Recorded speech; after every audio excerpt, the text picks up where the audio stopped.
Have you ever wondered why a man who seemed distant, non-committal, or even indifferent, suddenly descends into a state of quiet desperation when a woman truly, and silently, withdraws her energy? It is not about the games of ignoring texts or the calculated strategies of feigned busyness. This is about a fundamental psychic shift, an invisible current that ceases to flow from her soul to his. It is a withdrawal so profound that it destabilizes the very foundation of his unconscious world.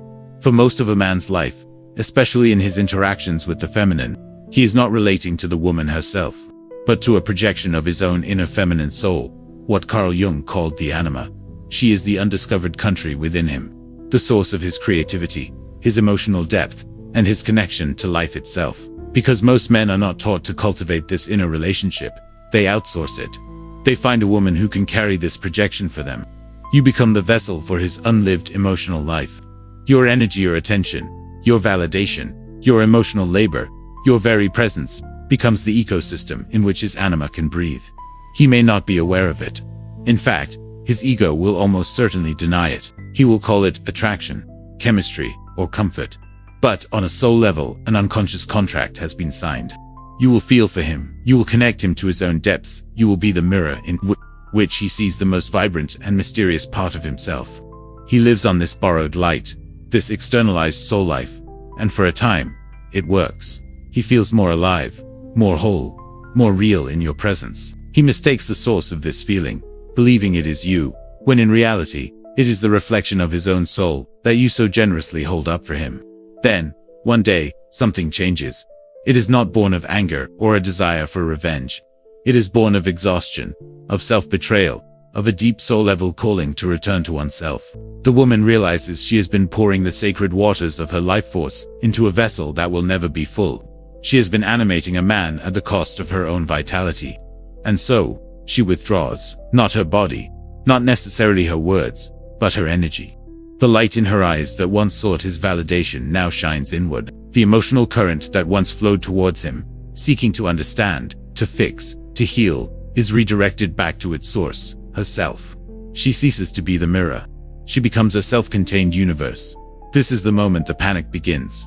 It is not the loud, frantic panic of a wounded ego, though that may come later.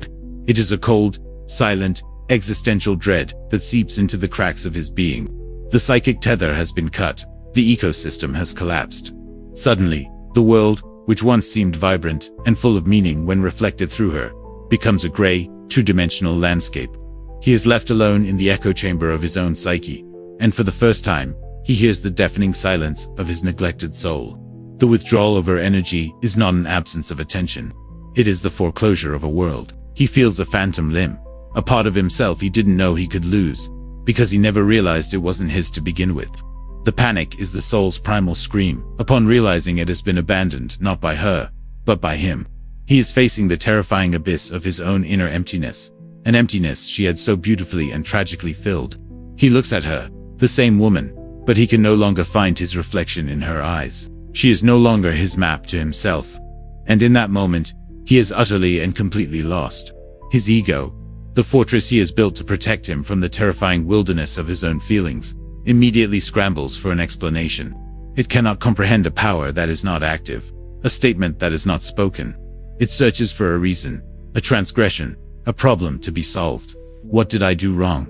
It asks. Is she seeing someone else? This is a manipulation, a test.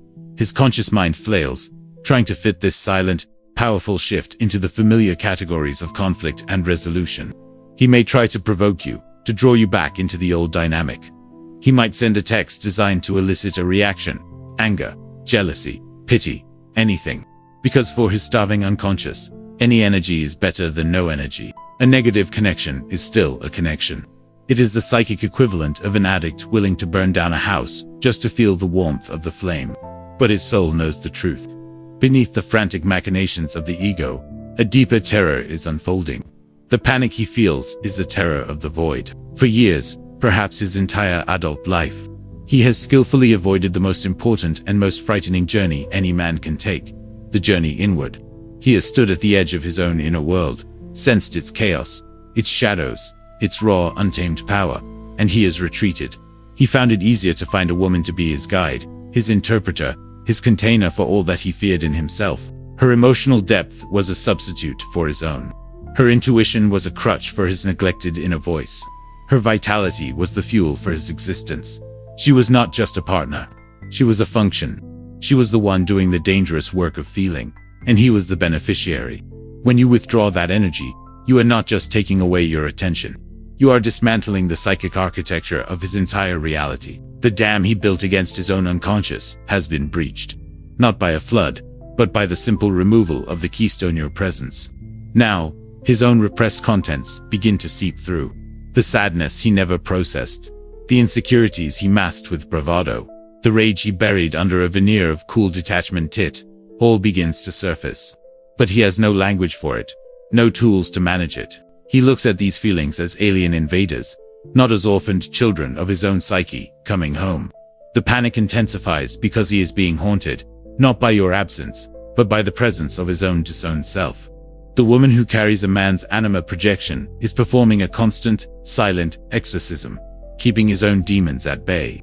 When she leaves her post, the ghosts come out of the woodwork. He is not panicking because he lost you. He is panicking because he has found himself. And he is a stranger in his own house. He is a king whose kingdom is in rebellion, and he never even knew he was the king.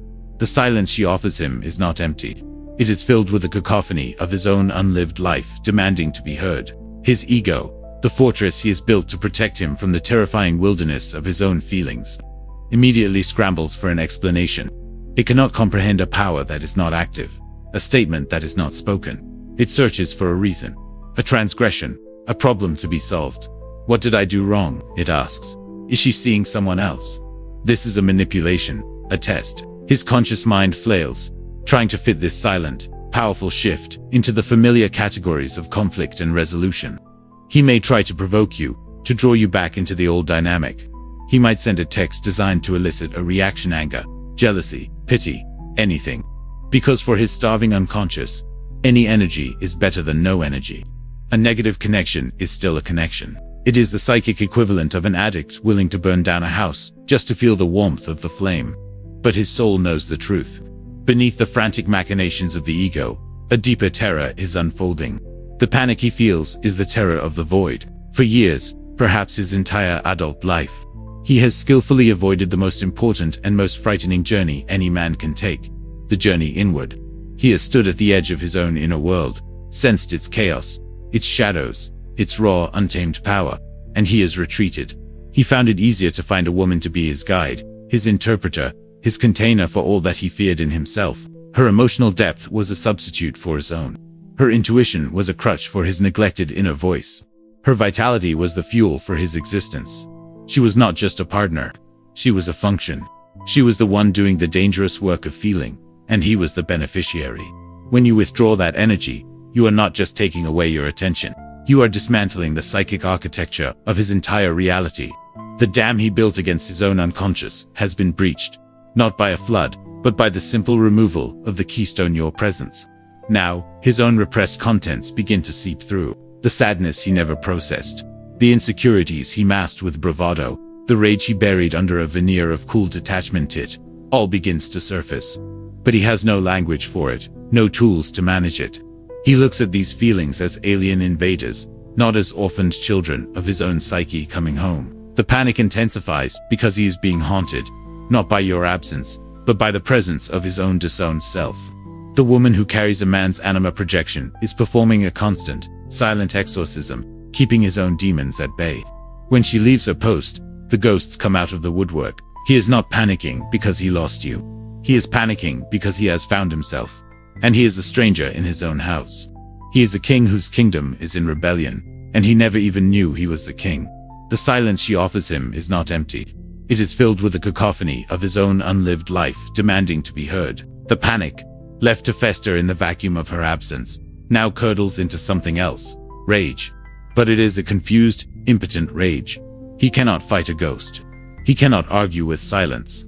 And so, his psyche, in a desperate act of self-preservation, performs a dark alchemy. He projects his own shadow onto the pristine screen of her silence. The emptiness he feels inside himself, the cold dread of his own neglected soul, he now sees in her. He calls her cold, because he is terrified of the frozen landscape within himself. He accuses her of being manipulative and cruel. Because he cannot face the ways in which he has manipulated his own life to avoid responsibility, he labels her selfish, because her act of radical self-preservation illuminates his own profound dependency. This is the great defense of the undeveloped ego. It is far easier to declare war on an external enemy than to sign a peace treaty with the civil war raging in one's own soul. He is not fighting you, he is fighting his own reflection in the mirror. You have become a mirror that no longer shows him what he wants to see, but what he truly is. Every accusation he hurls is a confession. Every insult is a cry for help from a part of himself he has buried alive. He needs you to be the villain of the story, because the alternative, that he is the source of his own suffering, is an unbearable truth. If you are the monster, then he can be the victim, the righteous hero. But if you are simply a woman who chose herself, then he is just a man, alone with his choices. And what of the woman in this psychic storm? If she is not yet centered in her power, she may be drawn back in. His accusations may hook her own unhealed wounds. Her fear of being the bad guy, her ingrained conditioning to soothe the male ego. She may rush to explain herself, to defend her silence, and in doing so, she plugs the energy cord right back in. The panic subsides in him, the equilibrium is restored, and the entire toxic cycle begins anew. He has successfully pulled her back into the role of managing his inner world. But the woman who has truly withdrawn her energy does not engage. She does not defend. She does not explain. She has entered the realm of the observer, the wisdom of the Stoics. She understands that his rage is not about her at all. It is a storm in a teacup that is entirely his own. She can watch the storm rage, feel the winds blow, and remain anchored in the quiet center of her being. This is not passivity. It is an act of immense power. She is no longer a player in his game.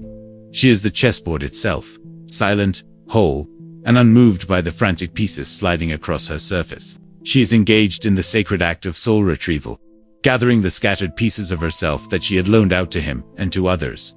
Every moment she refuses to react, she reclaims a piece of her own life force. She is not withholding love. She is embodying it for herself for the first time. The great paradox is that in this state of divine detachment, she becomes infinitely more magnetic, but it is a magnetism she no longer needs to wield. When his rage finds no purchase, when his accusations echo back to him from the profound stillness of her emotional sovereignty, something in him breaks. The silence does not fight back. It simply absorbs the energy and returns to its nature, like the ocean swallowing a stone. His ego, having exhausted its most potent weapon of projection and blame, is left defeated and disarmed. And in that quiet aftermath, the panic returns, but it has changed its form. It is no longer a hot, frantic terror, but a cold, creeping realization of permanence. This is not a temporary storm to be weathered. This is a change in the climate of his soul. His mind, in a desperate attempt to soothe the ache of the void, begins to perform a treacherous act of magic. It begins to idealize her. The memory of their interactions is sanitized. The friction, the moments of her frustration, his own dismissiveness and neglectful of it, is washed away by a golden wave of revisionist history. All he can remember now is her light.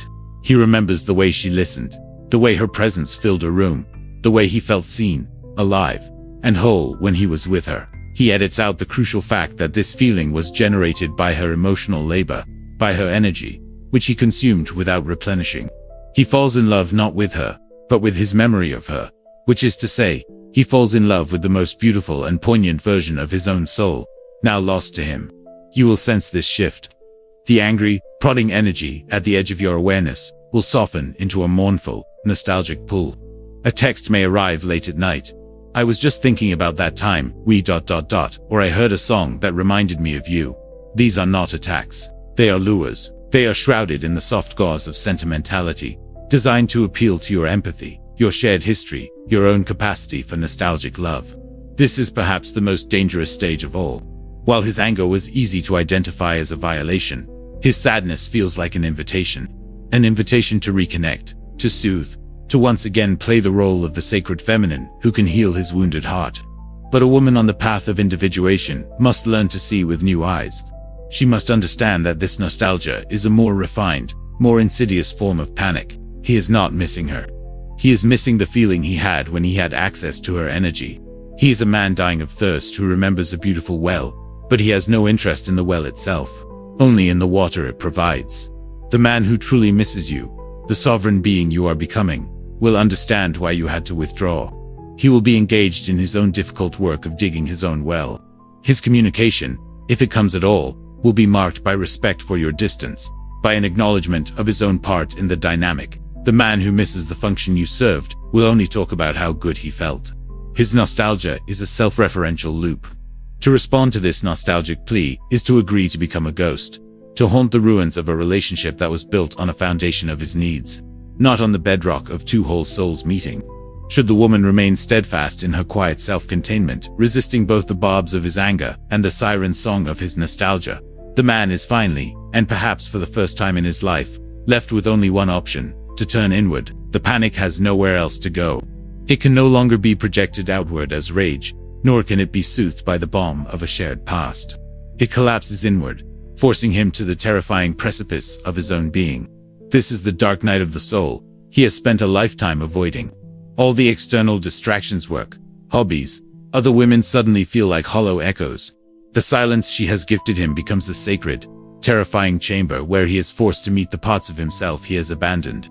Here, he confronts the shadow, not the romanticized, edgy archetype of rebellion, but the true Jungian shadow, the repository of all his rejected potential, his unexpressed grief, his latent cruelty, his childlike vulnerability, and his profound capacity for love. It is the gold in the darkness. He must face the truth that the vitality and depth he so admired in her were never truly hers to give, but were reflections of a potential that has always existed within him, dormant and waiting. The panic he felt was the soul's terror at its own imprisonment, its desperate cry to be seen and integrated by the conscious ego. This is a path of fire, and not every man will walk it. Many will retreat, finding another woman to carry the anima projection, rebuilding the same psychic house of cards on a new plot of land, destined to repeat the cycle of collapse. They will live lives of quiet desperation, forever chasing a feeling outside of themselves that can only be cultivated within. They will become ghosts in their own lives, haunting the periphery of true connection, mistaking the echo of vitality for the real thing. But for the man who is brave enough, for the man who has a flicker of a soul's courage, this is the beginning of his true life.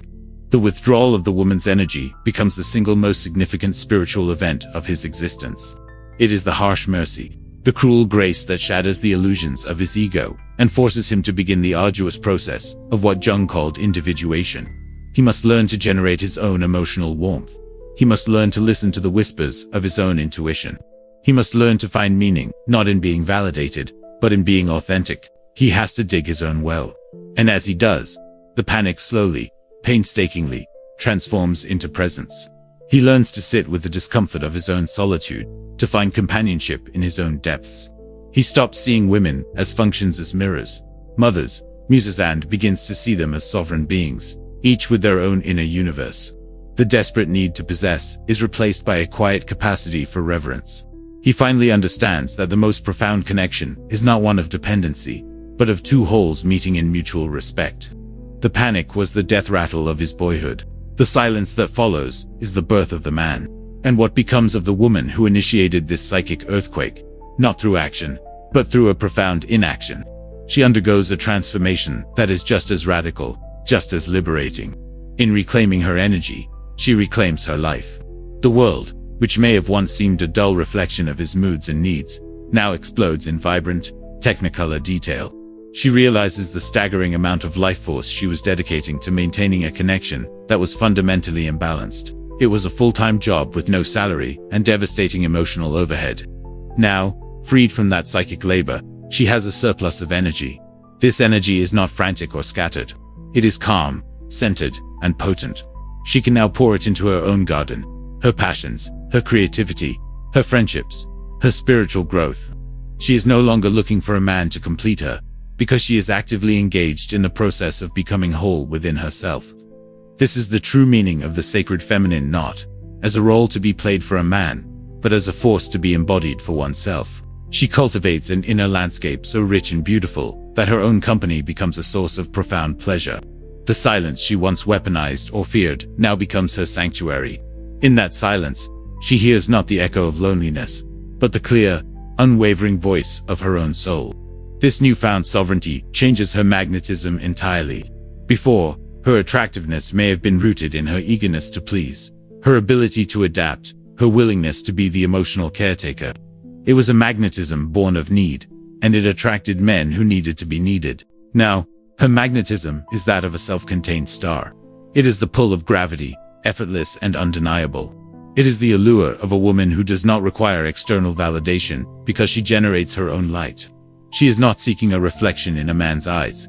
She is the source of the illumination. This kind of woman becomes terrifying to the uninitiated man. Her self-possession is a mirror that reveals his own emptiness. Her lack of neediness exposes his own profound dependency. He cannot find a foothold, a crack in her armor through which he can insert his ego's need for control or validation. But to the man who has done his own work, who has faced his own shadow and begun the journey of individuation, this woman is not terrifying. She is a revelation. She is the living embodiment of the integrated anima he has fought so hard to cultivate within himself. He does not see her as a resource to be consumed, but as a fellow sovereign to be honored. The connection between two such people is not based on the frantic panic of projection and need, but on the calm, resonant hum of two souls recognizing each other. It is a meeting not of halves, but of wholes. The woman who understands her own energy no longer asks, "How can I make him love me?" She asks, "Does his presence enrich the sanctuary I have built within myself?" She is no longer auditioning for a role in his life. She is the casting director of her own. Her peace becomes the non-negotiable price of admission into her world. She has learned the ultimate truth. The panic a man feels when she withdraws is his problem to solve, his journey to take. Her journey is the one back to herself. The woman who understands her own worth does not chase, she chooses.